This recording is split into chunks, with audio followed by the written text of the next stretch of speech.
नमस्कार सभी प्रिय दोस्तों को। ज्योग्राफी स्पेशल क्लासेज में आप सभी का स्वागत है।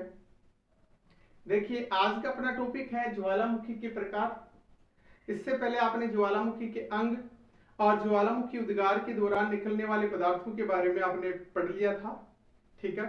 और ज्वालामुखी उद्गार के दौरान निकलने वाले तीन पदार्थ तैरवे, गैस और ठोस, तीनों ही आपके लिए महत्वपूर्ण है। तीनों को ही आपको अच्छे से याद करना है। देखिएगा, प्रकार के आधार पर अगर ज्वालामुखी को देखें हम, तो एक तो उद्गार की अवधि के आधार पर और उद्गार ज्वालामुखी उद्गार के आधार पर ज्वालामुखी दो प्रकार के हैं। सबसे पहले हम देखेंगे उद्गार की अवधि के आधार पर ज्वालामुखी तीन प्रकार के होते हैं। कितने प्रकार के होते हैं? तीन प्रकार के होते हैं, जिसमें सबसे पहला जो है इसको हम बोलेंगे जागृत ज्वालामुखी। कौन सा ज्वालामुखी? जागृत ज्वालामुखी, या इसी को हम कह सकते हैं सक्रिय ज्वालामुखी। कौन सा ज्वालामुखी? सक्रिय। नेक्स्ट, इसमें जो दूसरा ज्वालामुखी है उसको हम कहते हैं सुषुप्त। कौन सा ज्वालामुखी? सुषुप्त ज्वालामुखी, या फिर परसुप्त ज्वालामुखी के नाम से हम इसको जानते हैं। तीसरा जो ज्वालामुखी है इसमें उसको हम कहते हैं शांत या फिर मृत ज्वालामुखी। क्लियर? उद्गार की अवधि के आधार पर तीन प्रकार हो गए। ज्वालामुखी उद्गार के आधार पर ज्वालामुखी जो है दो प्रकार का होता है। एक ज्वालामुखी होता है केंद्रीय उद्गार वाले ज्वालामुखी, और एक ज्वालामुखी होता है यहां दरारी उद्भेदन वाले ज्वालामुखी। इसमें देखें तो ये पांच प्रकार के होते हैं। केंद्रीय ज्वालामुखी, केंद्रीय उद्गार वाले ज्वालामुखी पांच प्रकार के होते हैं, जिसमें नंबर एक है हवाई तुल्य ज्वालामुखी। नंबर दो यहां पर अगर अपन रखें तो वो आता है स्ट्रोम्बोली। कौन सा ज्वालामुखी? स्ट्रोम्बोली ज्वालामुखी। और नंबर तीन पर जो है वो आता है वल्केनो। कौन सा ज्वालामुखी? वल्केनो ज्वालामुखी। और नंबर यहां पर चार देखिए अपन, तो उसको हम बोलते हैं पीलियन तुल्य ज्वालामुखी। और नंबर पांच पर जो है वो आता है विसुवियस ज्वालामुखी। क्लियर? अब देखिएगा, ये केंद्रीय उद्गार की ज्वालामुखी है और ये उद्गार की अवधि के आधार पर ज्वालामुखी है। सबसे पहले अगर अपन देखते हैं यहां जागृत ज्वालामुखी के बारे में। कौन सी ज्वालामुखी के बारे में? जागृत ज्वालामुखी। जागृत ज्वालामुखी से अभिप्राय है ऐसी ज्वालामुखी जिसके मुख से सतत रूप से लावा, गैस और जलवाष्प का निकास होता रहता है। इन पदार्थों का निकास होता रहता है, उस ज्वालामुखी को हम सक्रिय ज्वालामुखी कहते हैं। अब आपसे काफी बार प्रश्न पूछ लिया जाता है कि सक्रिय ज्वालामुखी कौन कौन से हैं और कहां कहां पर स्थित हैं। तो इसके लिए आपको एक ट्रिक याद रखनी है। ट्रिक है, जागना है तो एक्स्ट्रा, जागना है तो इतना, जागना है तो इतना एक्स्ट्रा पीना पड़ेगा। अब देखो, इतना का मतलब तो यहां पर हो गया एतना ज्वालामुखी। कौन सा ज्वालामुखी? एतना। और यहां पर एक्स्ट्रा से अभिप्राय है। किससे? एक्स्ट्रा से अभिप्राय स्ट्रोम्बोली। कौन सा? स्ट्रोम्बोली ज्वालामुखी, ठीक है। और पीना से अभिप्राय है पिनाटुबा ज्वालामुखी। कौन सा ज्वालामुखी?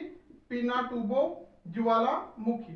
अब देखिए, एटना ज्वालामुखी सक्रिय ज्वालामुखी है। कहां पर है? इटली में है। स्ट्रोम्बोली सक्रिय ज्वालामुखी है। कहां पर है?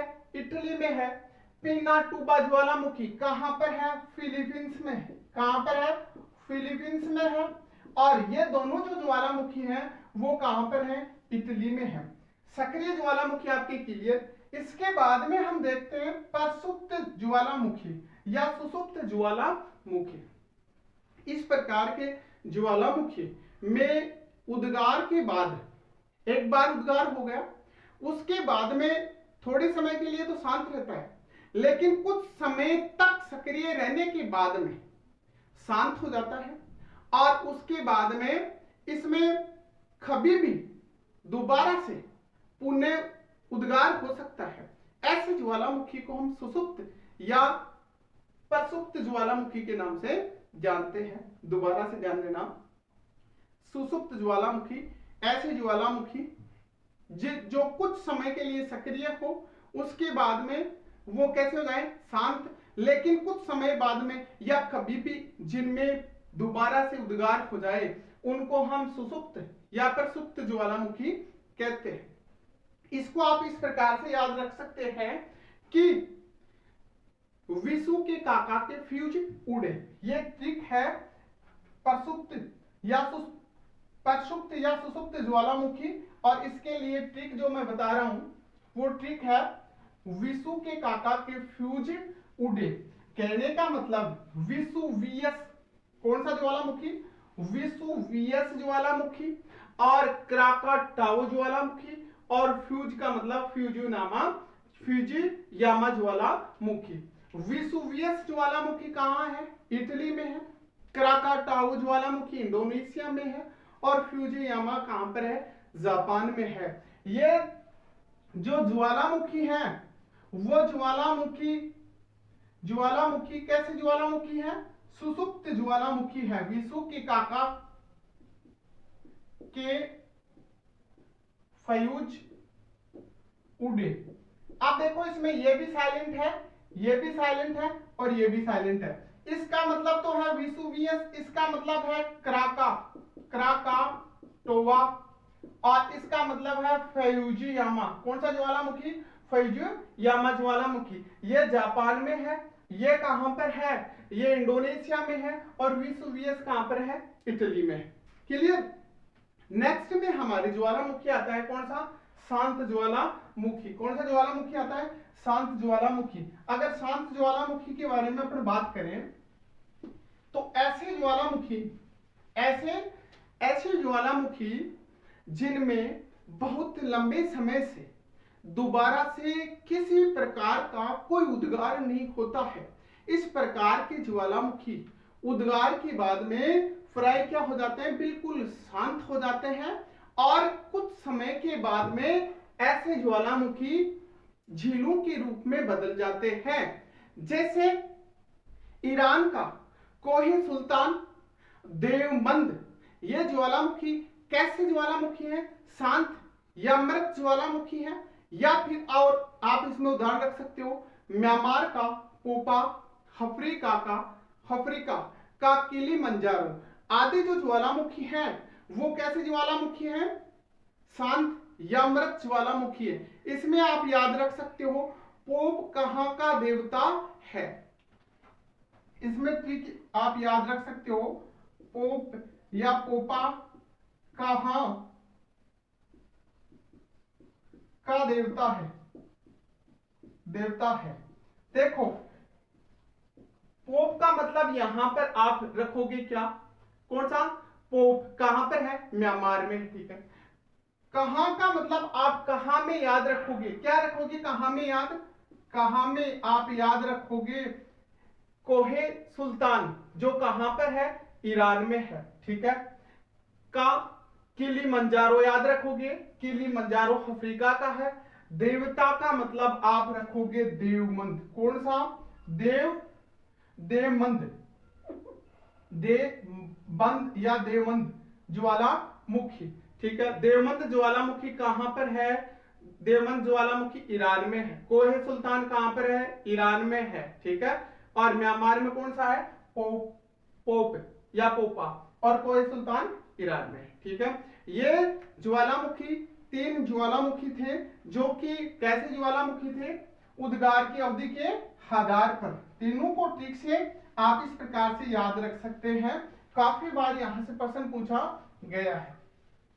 नेक्स्ट में हम बात करेंगे कि उद्गार, कौन सा, उद्गार के आधार पर दरारी उद्भेदन की बात करेंगे। सबसे पहले अगर दरारी उद्भेदन की हम बात करते हैं यहां, तो दरारी उद्भेदन का मतलब होता है जब लावा, दरारी उद्भेदन जब लावा, गैस आदि पदार्थ भू सतह पर दरार के माध्यम से ऊपर प्रकट होते हो, तो उसे हम कौन सा, दरारी उद्भेदन वाला ज्वालामुखी कहते हैं। जैसे आइसलैंड का लोकी ज्वालामुखी। जैसे इसमें आप याद रख सकते हो, जैसे आइसलैंड का लोकी ज्वालामुखी, कौन सा ज्वालामुखी? लोकी ज्वालामुखी। इसी प्रकार से लावा पतला इसमें होता है और वो क्या होता है, धरातल के सहारे फैल जाता है और या तो मैदान का निर्माण करता है या फिर पठार का निर्माण करता है। जैसे भारत का आप इसमें बता सकते हो दक्षिण का पठार, क्या बता सकते हो? दक्षिण का पठार बता सकते हो। और यूएसए का आप क्या बता सकते हो? पठार बता सकते हो। कोलंबिया का पठार बता सकते हो। ये सभी जो है वो दरारी उद्भेदन वाले ज्वालामुखी के प्रकार है। अब हम देखेंगे यहाँ पर हवाई तुल्य ज्वालामुखी, जो कि कैसा ज्वालामुखी है? केंद्रीय उद्गार वाला ज्वालामुखी है। सबसे पहले हम हवाई तुल्य ज्वालामुखी, उद्गार वाले ज्वालामुखी, मैंने 5 प्रकार बताए थे, हवाई तुल्य, स्ट्रोम्बोली, वोल्केनो, फिलियन और वेसुवियस। सबसे पहले हम हवाई तुल्य की बात करते हैं। इसकी संरचना ऐसी होती है, इस प्रकार से ये बना हुआ होता है। इस प्रकार से इसमें धरातल नीचे से जो दुर्बलता मंडल है उससे मैग्मा यहाँ आता है और इस प्रकार की संरचना का निर्माण करता है। सबसे पहले हवाई तुल्य की विशेषता की बात करते हैं। इस प्रकार के ज्वालामुखी में विस्फोट जो है वो बहुत ज्यादा भयंकर विस्फोट नहीं होता है, कम होता है। और इसमें उद्गार जो है वो बहुत ही शांत ढंग से होता है। क्यों? क्योंकि इससे जो निकलने वाला मैग्मा है, लावा है, वो कैसा होता है? उसकी प्रकृति पतली होती है, पतला लावा होता है। गैसें जो होती है वो तीव्रता के साथ में नहीं निकलती हैं, गैसें मंद गति से निकलती हैं, इस कारण से इसमें विस्फोट नहीं होता है। कभी कभी इसमें क्या होता है कि गैसों के साथ लावा जो है यहां से निकलता है दुर्बलता मंडल से या मैग्मा मंडल या चेंबर मंडल से, तो लावा के छोटे छोटे लाल पिंड फुआरे की तरह, फुआरा जो होता है ना उसकी तरह ऊपर उड़ते हैं। और जब ये हवा में तेज गति के साथ में ऊपर उछलते हैं तो लावा के अंश खींच करके चमकीले धागे की तरह दिखाई देने लग जाते हैं। इस प्रकार से चमकीले धागे की तरह दिखाई देने लगते हैं। तो हवाई द्वीप में, कहां पर? हवाई द्वीप, जो कहां, किसका अधिकार है इसके ऊपर? यूएसए का। हवाई द्वीप के लोग जो है इसे जो अग्नि देवी है, अग्नि देवी जिसका नाम, जिसको हम बोलते हैं पीली देवी या पहले, कौन सी देवी?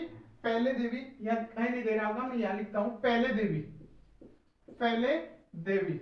और पहले देवी के केसों की या बालों की संख्या देते हैं। एक बार दोबारा से सुनना कि इसमें क्या होता है, कभी कभी गैसों के साथ में लावा के छोटे छोटे पिंड जो है वो फुहारे की तरह ऊपर उछलते हैं और तेज हवा होने के कारण ये पिंड चमकने लग जाते हैं और वैसे धागे की तरह दिखाई देने लग जाते हैं। इस कारण से यहाँ हवाई द्वीप में निवास करने वाले जो लोग हैं वो लोग अग्नि देवी जो है पीली या पहले, इस पहले देवी के बालों की संख्या इसको देते हैं। क्लियर?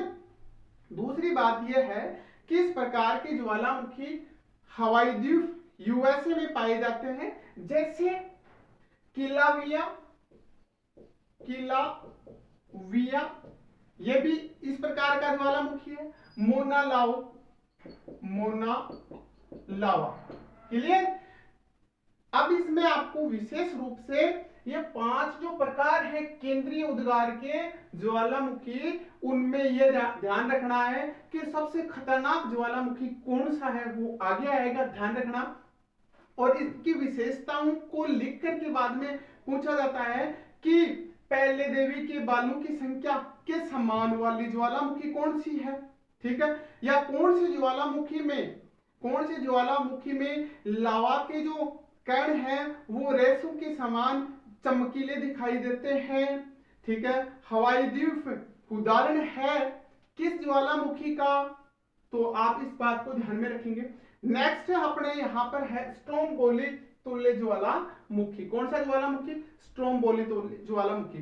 इस प्रकार की ज्वालामुखी, कैसे ज्वालामुखी? स्ट्रोम्बोली तुल्य ज्वालामुखी में उद्गार थोड़ा सा तीव्र गति से होता है, इसकी तुलना में यह तीव्र होता है, इसमें विस्फोट। लेकिन जब कभी इसका मार्ग अवरुद्ध हो जाता है, मार्ग का मतलब यहां से यह जो नली है ना, पाइप वेंट, आपने कल पढ़ा था अंग के बारे में, वो अगर इसमें अवरुद्ध आ जाता है, रुक जाता है, क्या मैग्मा या लावा यहां, तो इसके लावा में अम्ल की मात्रा कम, वो सॉरी विस्फोट अवरुद्ध होने के कारण से इसमें विस्फोट खूब ज्यादा तीव्र गति से होता है। लेकिन इसका जो लावा है, उस लावा में अम्ल की मात्रा कम और द्रव्य रूप में कम पतला होता है, इसके कारण से इसमें थोड़ा विस्फोट इसकी तुलना में गहरा होता है। दोबारा से थोड़ा सा ध्यान देना, इसमें लावा की प्रकृति पतली होती है, इसकी तुलना में इसमें जो लावा है उस लावा में सिलिका की मात्रा ज्यादा होती है, अम्ल की मात्रा थोड़ी ज्यादा होती है। इस कारण से ये कैसा होता है? थोड़ा सा गाढ़ा होता है, इस कारण से इसमें विस्फोट होता है, विस्फोट की प्रवृत्ति होती है मार्ग अवरुद्ध होने के कारण। ठीक है, इस प्रकार के ज्वालामुखी का अगर अपन उदाहरण देखें तो भूमध्य सागर है। कौन सा सागर है? भूमध्य सागर। और भूमध्य सागर में के पास में, भूमध्य सागर के पास में सिसिली द्वीप है। कौन सा द्वीप है? सिसिली द्वीप। और इस सिसिली द्वीप के उत्तर में, सिसिली द्वीप के उत्तर में द्वीप स्थित है जिसका नाम है लिपारी द्वीप। कौन सा द्वीप? लिपारी। और लिपारी द्वीप कहां स्थित है? पहली बात तो इटली में। और लिपारी द्वीप में जो ज्वालामुखी आता है वो ज्वालामुखी किस प्रकार का है? स्ट्रोम्बोली ज्वालामुखी है। ध्यान रखिएगा, स्ट्रोम्बोली जो ज्वालामुखी है, इसी ज्वालामुखी को भूमध्य सागर का क्या कहते हैं? प्रकाश स्तंभ कहते हैं। अब प्रकाश स्तंभ क्यों कहते हैं? क्योंकि वर्तमान समय में इस स्ट्रोम्बोली ज्वालामुखी से सतत रूप से लावा का क्या होता है? प्रवाह होता रहता है। इस आधार पर इसको हम क्या कहते हैं?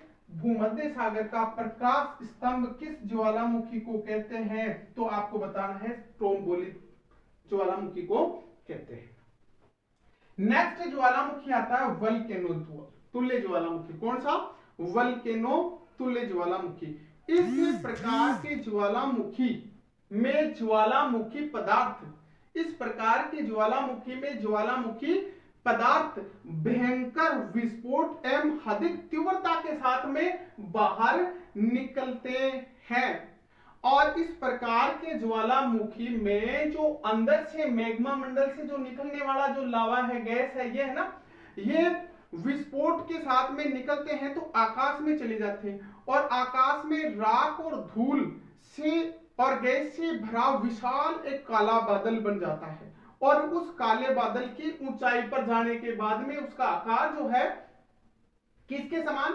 फूलगोभी के समान हो जाता है। किसके समान हो जाता है? फूलगोभी के समान। ध्यान रखिएगा, दो ज्वालामुखी है फूलगोभी के समान दिखाई देने वाला। पहला ज्वालामुखी कौन सा आ गया? वोल्केनो तुल्य। क्लियर? क्यों होता है ऐसा आकार? क्यों होता है? क्योंकि यहां से निकलने वाला जो लावा है, गैस है, जलवाष्प है, वो ऊंचाई पर जाने के बाद में एक बादल का निर्माण करते हैं। वो बादल कैसा हो जाता है? फूलगोभी के आकार जैसा हो जाता है। दूसरी बात ध्यान रखें, इस प्रकार के ज्वालामुखी का नाम वोल्केनो क्यों पड़ा? तो पढ़ने का कारण यह था कि लिपारी द्वीप और लिपारी द्वीप में स्थित वोल्केनो ज्वालामुखी के आधार पर इसको कौन सा ज्वालामुखी कहते हैं? वोल्केनो ज्वालामुखी कहते हैं। नेक्स्ट जो ज्वालामुखी है उसका नाम है पीलियन तुल्य ज्वालामुखी। कौन सा ज्वालामुखी? पीलियन तुल्य ज्वालामुखी। यह ज्वालामुखी सबसे खतरनाक ज्वालामुखी होता है, या सबसे अधिक विस्फोटक, भयंकर विस्फोटक होता है। इसमें जो है विस्फोट जो है वो कैसा होता है? बहुत अत्यधिक आवाज के साथ में होता है। दूसरी बात, सबसे विनाशकारी अगर पूछा जाए सबसे विनाशकारी, तो सबसे अधिक विनाशकारी विनाशकारी ज्वालामुखी है उसका नाम है पिलियन तुल्य ज्वालामुखी। ठीक है। दूसरी बात अगर पूछे आपसे, इस ज्वालामुखी से निकलने वाला जो लावा है वो लावा कैसा होता है?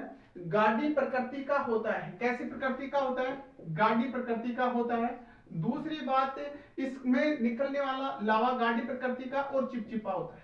कैसा होता है? चिपचिपा होता है। तीसरी बात, इस प्रकार के ज्वालामुखी से निकलने वाला लावा विखंडित पदार्थों, विखंडित जो टूटे फूटे जो पदार्थ हैं उनके साथ में ढाल के सहारे, इस प्रकार से ढाल के सहारे चलता है। और जब ढाल के सहारे वो पदार्थ बहते हैं या सारे प्रवाहित होते हैं तो उसे जलता हुआ बादल कहते हैं। क्या कहते हैं? जलता हुआ बादल कहते हैं। इस बात को भी आप नोट रखें इसकी विशेषता में। तीसरी बात, 1902 ईस्वी में, कब? 1902 ईस्वी में एक पश्चिमी द्वीप समूह का द्वीप है जिसका नाम है मार्टिनिक द्वीप। मार्टिनिक द्वीप। इस द्वीप में पहली ज्वालामुखी, कौन सी ज्वालामुखी? पहली। नाम है ज्वालामुखी का पहली ज्वालामुखी। कौन सी ज्वालामुखी? पहली ज्वालामुखी। इसी प्रकार से उसका उद्गार हुआ था इस ज्वालामुखी से। कौन सी? पहली ज्वालामुखी से। पहली ज्वालामुखी किस प्रवृत्ति की है? पिलियन प्रवृत्ति की है। कहां पर है? पश्चिमी द्वीप समूह के मार्टिनिक नगर में। कब आई थी? 1902 में आई थी। क्लियर? इस ज्वालामुखी से सेंट पियर नगर नामक जो नगर है वो पूर्ण रूप से क्या हो गया था? नष्ट हो गया था। क्लियर? अब दूसरी बात यहां पर आती है 1983 की बात आती है। 1983 में सुंडा जल संधि के पास में कराकाटावा ज्वालामुखी। कौन सा ज्वालामुखी? कराकाटावा ज्वालामुखी का उद्गार हुआ था, जो कहां पर है? इंडोनेशिया में। कहां पर है? इंडोनेशिया में। जिसके प्रभाव के कारण 120 फीट ऊंची जो समुद्री जल है वो 120 फीट ऊंचा उछला था। मतलब समुद्र में इतनी ऊंची लहरें आई थी। और इस ज्वालामुखी की जो आवाज है वो ऑस्ट्रेलिया और न्यूजीलैंड तक सुनी गई थी। ठीक है। नेक्स्ट, इसी प्रकृति का अगर आप ज्वालामुखी और देखें तो हिबक ज्वालामुखी। कौन सा ज्वालामुखी? हिबक, दो बार है हिबक। ये तथा माउंट ताल, और ये कहां पर है? फिलीपींस। हिबक माउंट ताल कहां है? फिलीपींस में। वो ज्वालामुखी इसी श्रेणी के, कौन सी श्रेणी के? पिलियन श्रेणी के।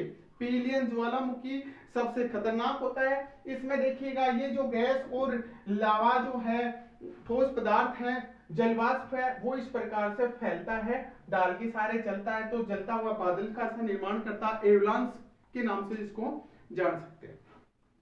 नेक्स्ट आ रहा है आपका विसुवियस। कौन सा ज्वालामुखी?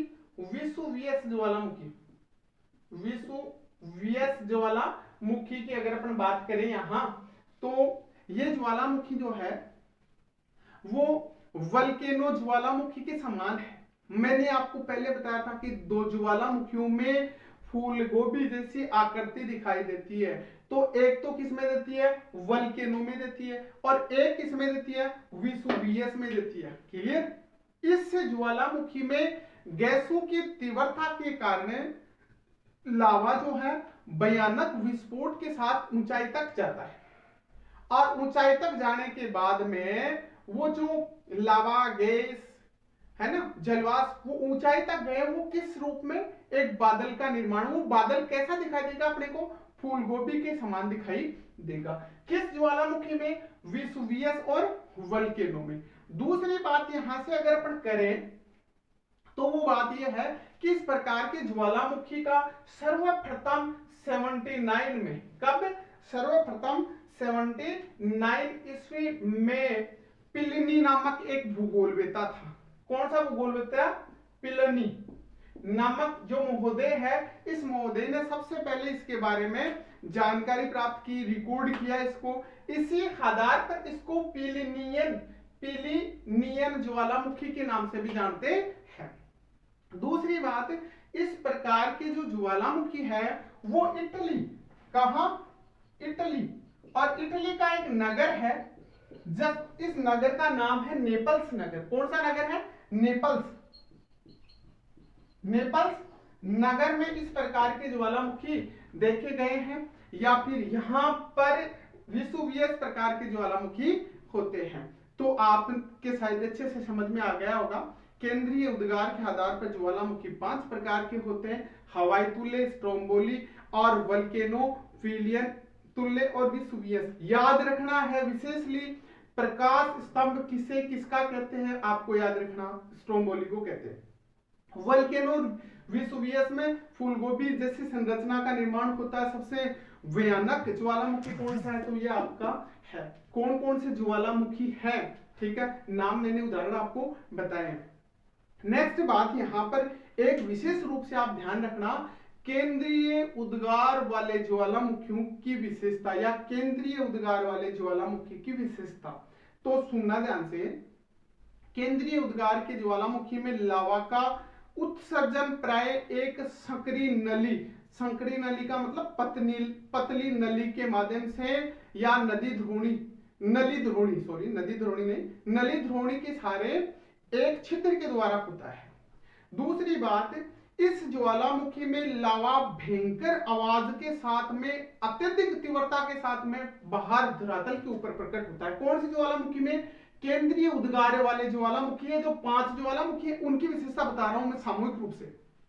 तीसरी बात, इस प्रकार के ज्वालामुखी बहुत ज्यादा अत्यधिक विनाशकारी होते हैं और इनके उद्गार से कभी कभी भूकंपी प्राय आते हैं, क्योंकि इनमें आवाज जो है, विस्फोट जो है वो ज्यादा होता है। इन्हें विस्फोटक ज्वालामुखी के नाम से भी जानते हैं। अब देखिएगा, दरारी उद्भेदन के आधार पर ज्वालामुखी आपके हो गए, ठीक है, केंद्रीय उद्गार के आधार पर हो गए, और अवधि के आधार पर ज्वालामुखी 3 थे, तीनों हो गए। तीनों को आप एक बार में ट्रिक बता रहा हूं। जागृत ज्वालामुखी, जागना है तो इतना एक्स्ट्रा पीना है, ठीक है। नेक्स्ट, सुसुप्त ज्वालामुखी के अंतर्गत मैंने बताया विषु के काका के फ्यूज उड़ गए। शांत या मृत ज्वालामुखी में मैंने आपको बताया पोप कहां का देवता है। इस प्रकार से आप याद रख सकते हैं। अब हम नेक्स्ट पढ़ेंगे ज्वालामुखी से निर्मित स्थलाकृतियां, जो कि आपके लिए बहुत ही महत्वपूर्ण है, ठीक है। मैं आशा करता हूं शायद टॉपिक आपके बहुत अच्छे से समझ में आया होगा, और अगर कोई प्रॉब्लम है तो आप कमेंट करके मेरे को बताइएगा, ठीक है। मैं सभी से एक बार पुनः आग्रह कर रहा हूं कि आप चैनल को लाइक, शेयर और सब्सक्राइब करें। जय हिंद, जय भारत।